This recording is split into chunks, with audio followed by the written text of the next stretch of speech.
Can't believe I did this whole review and I forgot to record it. Do you guys remember Alien Ant Farm? No? Well, you're about to. Hi people, and hello my chili con carne crew. It's Chili here, the man who produces Iron From My Eyes, doing a 5-minute review on Alien Ant Farm's newest album, Mantras. So a quick refresher course. This is Alien Ant Farm. Wait, that's the wrong clip. This is Alien Ant Farm. I'm Ant-Man. I know.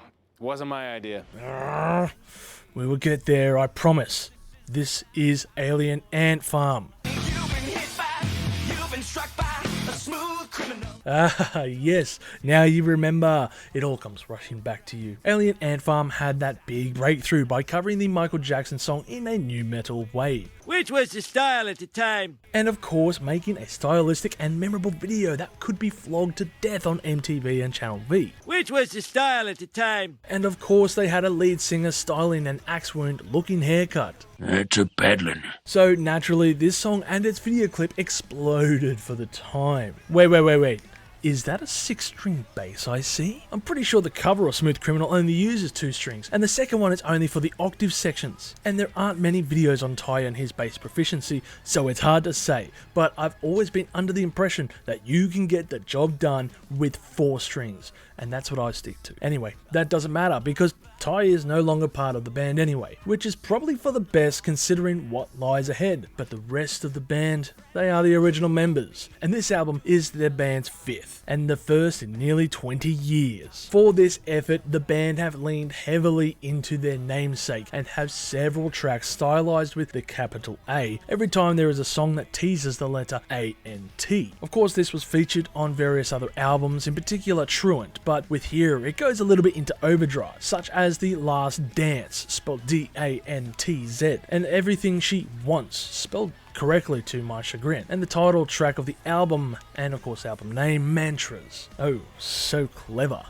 What next? The band will try and team up with the Marvel Cinematic Universe to try and get their music written into Deadpool 3 to tie in with the recent reveal. How does this sound instead for a song title? Get f***ed, c***. And yes, I will spell that as K-H-A-N-T-Z, so YouTube doesn't have to censor it. Honestly, the band may as well take cues from that poster and realise the past was best left dead and buried.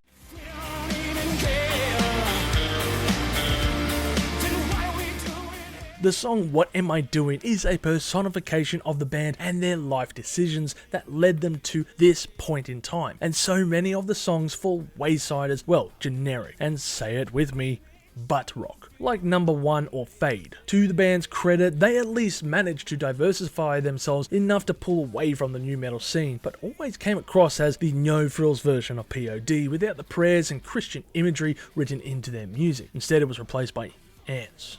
Woohoo! Now, I'll be the first to defend new metal and what it brought to the table, but some bands I've always looked back at and said, thank f*** they're stuck in the past. Crazy Town is perhaps one of the best examples, and of course they draw a big similarity with Alien Ant Farm, as they also got their big hit Butterfly by using a Red Hot Chili Peppers bass line that lasted for 20 seconds, and of course they made a 4-minute song out of it. Come my lady, come my lady, you're my butterfly, sugar.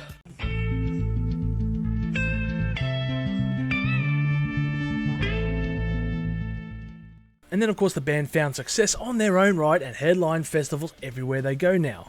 You give me my money, you're never gonna fuck. You're gonna steal my money? You robbed me. Oh wait, no they don't. They struggle to find any footing with what they did after the fact, just the same way Alien Ant Farm failed to drum up an audience by re-releasing their single Movies for the 2nd or 3rd time, which fell upon deaf ears. That's right, Movies was the original single by the band that gained no traction, but the record label tried to push it after the success the band had with Smooth Criminal. And I'll go on record and say, I like that song. It's pretty good. Okay, let's talk about some of these singles from the new album. Lost and all the trust is gone. Ooh, that sounded good. Oh, wait a minute. It's Mudvayne. Now that is an actual good song. Instead I get this dumb mumbling bullshit about how the season is ending and it's getting so cold. Is this the band's attempt to trying to be empathetic to the plight of growing up and getting old? No, that would involve death. These lyrics are just dumb.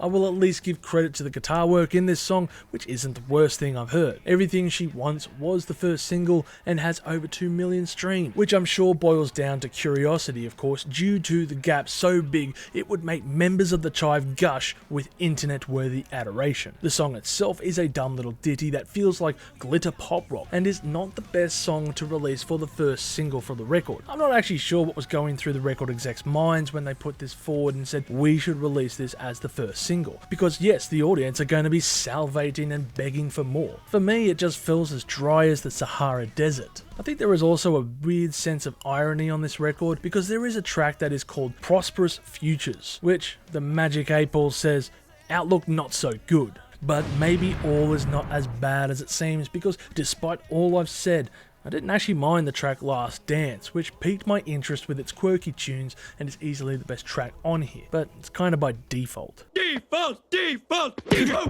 What about the title track? Well, to me, all I can hear is a song that sounds like it was left on the cutting room floor for the Little Mermaid soundtrack. Swing and a miss. Overall, I would give this album a score of 2 million chilies on the spicy scale, and the only song that was decent was Last Dance. If after all is said and done and you still cannot remember Alien Ant Farm, then I really wouldn't stress, because you're not missing out on much with this recent record. Now I want you to head over to the Chill Dude on the Couch's channel, because I'm guessing that he will be covering this album for an episode of Is It That Bad? If you've enjoyed this content, make sure to smash that like button, subscribe to us, and stay notified for future music related content, because it keeps our manager happy at the end of the day. We are also on Discord, Instagram, Facebook, and all those other social platforms if you want to check us out. As always, people, you have a great day and stay spicy.